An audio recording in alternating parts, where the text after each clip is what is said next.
Like कीजिए, share कीजिए, subscribe कीजिए। आप लोगों के बहुत सारा सपोर्ट और प्यार के लिए दिल से धन्यवाद। कहानी की ओर बढ़ते हैं। सुबह-सुबह वर्षा का फ़ोन आया। बीना जी ने ही फ़ोन उठाया था। फ़ोन उठाते ही वर्षा दीदी ने शिकायत शुरू कर दी, माँ यह कैसी साड़ी भेजी है आपने मेरे लिए? इतनी हल्की-फुल्की, मुझे तो गिफ्ट बिल्कुल पसंद नहीं आया। पता है, मेरी जेठानी भी हँस रही थी कि तुम्हारे मायके में तुम्हारी यही औकात है क्या? मुझे बिल्कुल अच्छा नहीं लगा। इससे तो गिफ्ट ना ही भेजती तो ही अच्छा था। सुनकर बीना जी का गुस्सा सातवें आसमान पर हो गया। बड़बड़ाते हुए अपने कमरे से बाहर आई और लगभग चिल्लाते हुए बोली, विजय, विजय, जरा बाहर आओ। मुझे तुमसे जरूरी बात करनी है। विजय, जो अपने कमरे में सो रहा था, अपनी आंखों को मलता हुआ बाहर आया। उसके साथ उसकी पत्नी वैशाली, जो रसोई में थी, वो भी बाहर आई। क्या बात है माँ, क्यों चिल्ला रही हो? ऐसा क्या हो गया जो इतने गुस्से में हो? गुस्सा नहीं करूं तो और क्या करूं? कल वर्षा के घर गए थे ना तुम? हाँ, तो आप ही ने तो भेजा था कि उसका जन्मदिन है तो यह गिफ्ट दे आना। पर तुमने वर्षा को उसकी जगह रितु का गिफ्ट क्यों दे दिया? मुझे समझ नहीं आया कौन सा किसका गिफ्ट था, इसलिए दे दिया। फोन भी लगाया था आपको, लेकिन आप तो मंदिर में थी। मुझे बात करने में इंटरेस्ट नहीं था आपको, इसलिए जैसा मुझे समझ में आया वैसा मैंने दे दिया। और वैसे भी क्या फर्क पड़ता है? तुम्हें फर्क नहीं पड़ता, लेकिन मुझे फर्क पड़ता है। तुमने मेरी बेटी को और अपनी साली को एक जैसा समझ लिया है। जो अपनी साली का गिफ्ट मेरी बेटी को देकर आ गए और मेरी बेटी का गिफ्ट अपनी साली को। अरे तो उसमें क्या हुआ?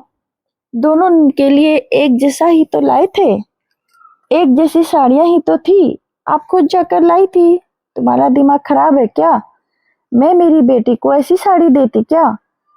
माँ जी ने गुस्से गुस्से में बोल तो दिया, फिर अचानक से उन्हें लगा कि उन्होंने बहुत बड़ी गलती कर दी, तो एकदम चुप हो गई।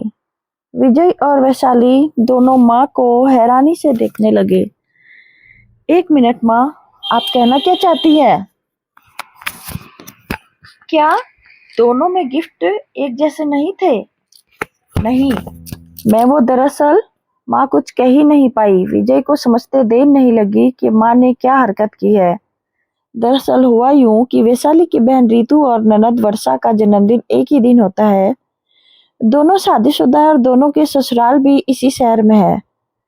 कल वैशाली की तबीयत खराब थी, इसलिए वह जा नहीं पाई थी, तो विजय बीना जी के लेकर शॉपिंग चला गया। विजय तो बाहर खड़ा हो गया और बीना जी अंदर साड़ियां लेने चली गई।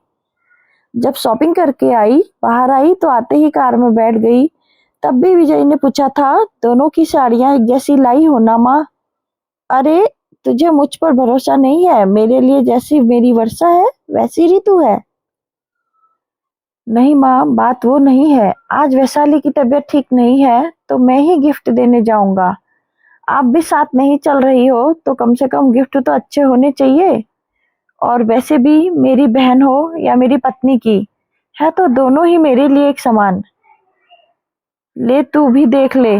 उस समय तो बीना जी ने विजय को वर्षा की साड़ी दिखाकर निकाल कर दिखा दी और कह दिया कि रितु की साड़ी भी ऐसी ही है, जबकि रितु की साड़ी बिल्कुल हल्की फुल्की सी थी। घर आई तो वैशाली को भी वर्षा की ही साड़ी निकाल कर दिखा दी और कहा कि दूसरी साड़ी भी ऐसी ही है। अब फटाफट से चाय बना दे ताकि मैं उन्हें पैक करके दे दूं, नहीं तो विजय को जाने में देर हो जाएगी। वैशाली और विजय दोनों विश्वास ही विश्वास में रह गए। साड़ी की पैकिंग तो पहले से ही थी, उन पर शगुन के पैसे रखे। रितु की साड़ी पर जहाँ 100 रुपए रखे, वहीं वर्षा की साड़ी पर 1000 रुपए। जब तक वैशाली चाय लेकर आई तब तक सारी पैकिंग हो चुकी थी। दो अलग अलग कलर के बैग में साड़ियों को रख दिया गया। उसके बाद विजय का दोनों बैग देते हुए कहा, बेटा यह लाल वाला बैग रितु को दे देना और यह पीला बैग वर्षा को। अरे माँ, फिक्र मत करो, अगर इधर उधर हो भी गई तो क्या फर्क पड़ेगा? दोनों में एक जैसे गिफ्ट ही तो है। और अरे बेटा, वो बात नहीं है।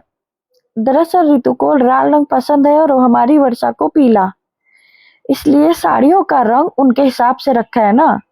बाकी तो कोई खास फर्क नहीं है। ठीक है माँ, मैं ध्यान रखूंगा। पर माँ ने जाने से पहले यह बात कई बार दोहराई और विजय ने अपनी माँ को विश्वास दिलाया कि वह बैग इधर उधर नहीं करेगा।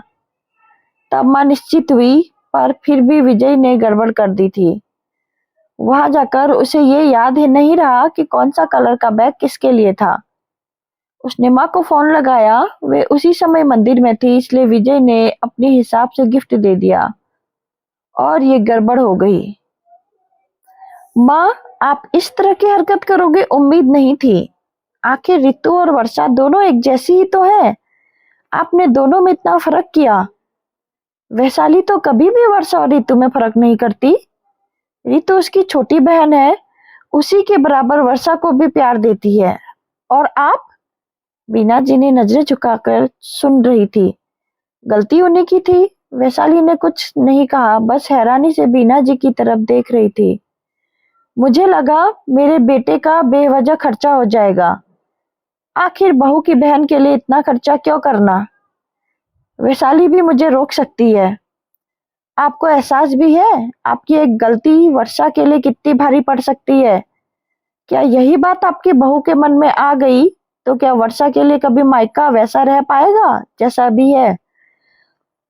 और सबसे बड़ी बात, क्या कभी हम आप पर विश्वास कर पाएंगे? मुझे माफ कर दे बेटा, मुझसे गलती हो गई। इतना तो मैंने कभी सोचा भी नहीं। दोनों ने बीना जी को माफ तो कर दिया, पर इतना तो था कि अब बीना जी विश्वास खो चुकी थी और विश्वास एक बार टूट जाए तो दोबारा लौटकर नहीं आता है।